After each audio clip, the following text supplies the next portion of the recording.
o presidente homem da República, Luiz Inácio Lula da Silva, que é tão capacitado que diz que tem preguiça em ler porque dói a cabeça dele, ou seja, capacitados são vocês. Não pode não usar o microfone para mentir sobre aqueles que mais combatem a fome e a miséria, como o padre Júlio Lancelotti. Enquanto vocês estavam fazendo ato golpista e o povo morria na pandemia, o padre Júlio Lancelotti estava levando alimento no meio da pandemia para salvar vidas, enquanto o teu presidente estava lá, lamentavelmente, matando a população brasileira. Não pode não desrespeitar uma universidade como a FURG. Eu tenho uma nota da reitoria, do professor Danilo, do professor Renato, respaldando a performance artística realizada pelos estudantes de artes visuais e não aceitando a criminalização. Eu vou pedir para ser incluído nessa tentativa estapafúrdia de criminalizar a universidade. Sinceramente, a PGR tem que estar preocupada em prender golpista e não criminalizar as universidades brasileiras. Já que foi me citado, né,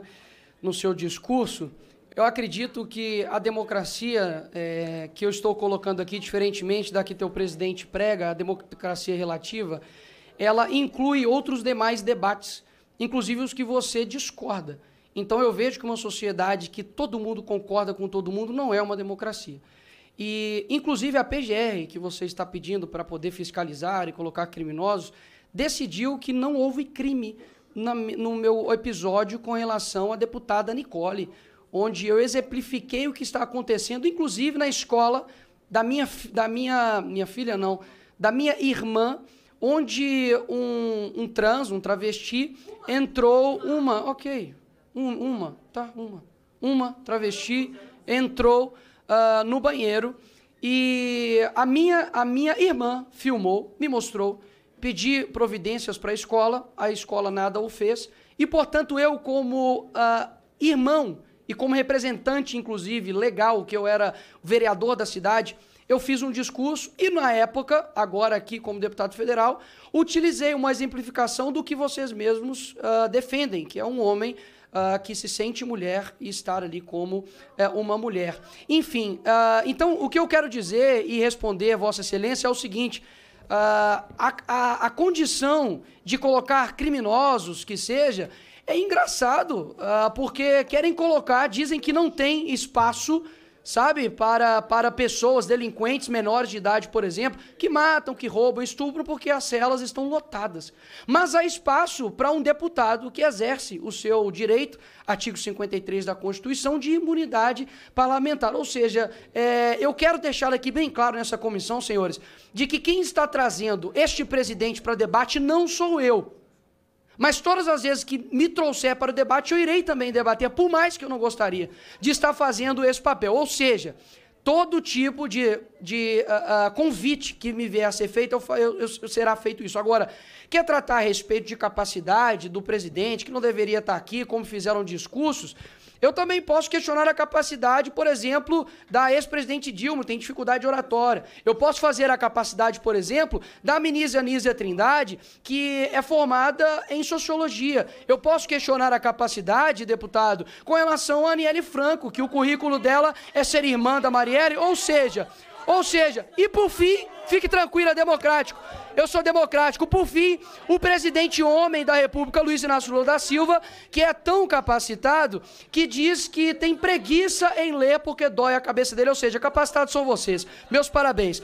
A gente aprovou na sessão de hoje um requerimento que eu considero de extrema importância, que foi feito pelo nosso mandato junto com a bancada do PSOL, que propõe o debate junto com o relator dessa nova proposta, desse novo ensino médio 2.0, que é o Mendonça Filho, que, aliás, é membro dessa comissão, mas que não esteve aqui no dia de hoje, nem na última sessão, para que a gente pudesse já iniciar esse debate diretamente com ele. Portanto, nós aprovamos esse requerimento.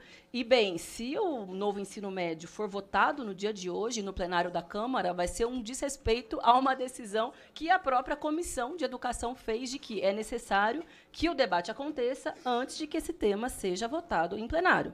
E foi, inclusive, votado de forma unânime por gregos e troianos. Então, o mínimo é que hoje, no plenário, caso se ameace que esse tema seja colocado em pauta, que o conjunto dos parlamentares sejam eles os da extrema-direita, ou sejamos nós os proponentes, e todos os demais que assinaram que esse debate deve acontecer aqui, nessa comissão temática específica, que tem que debater esse tema, que se levantem junto conosco, caso essa ameaça, de fato, se concretize no dia de hoje. E o primeiro que tem que fazer isso, inclusive, é o próprio presidente dessa comissão, se não é o seu trabalho, que vai ser desrespeitado, como presidente dessa comissão de educação. Esse é o primeiro ponto que eu quero colocar, e eu espero que isso seja feito no dia de hoje. Não vai me surpreender se isso não acontecer, mas eu espero que seja feito e nós estaremos lá para fazê-lo. Segundo, o relatório do novo ensino médio foi apresentado há pouquíssimos minutos, sendo que desde o final do ano passado se sabia do seu adiamento, portanto, deveria ter tido tempo para que a sociedade pudesse seguir debatendo, mas não.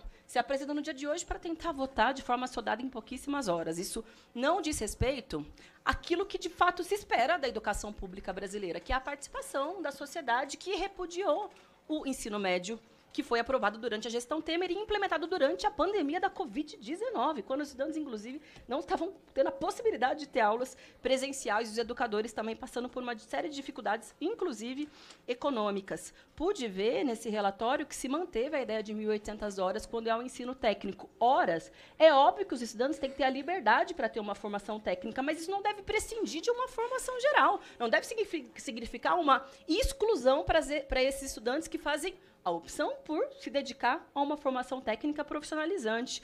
Se mantém a lógica do BNCC, que são dos itinerários formativos, que na prática significou aula de aleatoriedades que não dizem respeito à formação nem humana e nem para o mercado de trabalho. Se excluiu o espanhol como possibilidade de língua estrangeira, colocando como optativo. A gente sabe que o optativo é não acontecer na prática. É isso que acontece. E ainda se institucionaliza a possibilidade de ensino à distância. Eu queria chamar a atenção para esse ponto, porque tem uma série de setores que querem lucrar com a precarização da educação, com o ensino à distância e com a precarização da atuação dos nossos educadores. Por isso, nós não podemos permitir que esse projeto avance.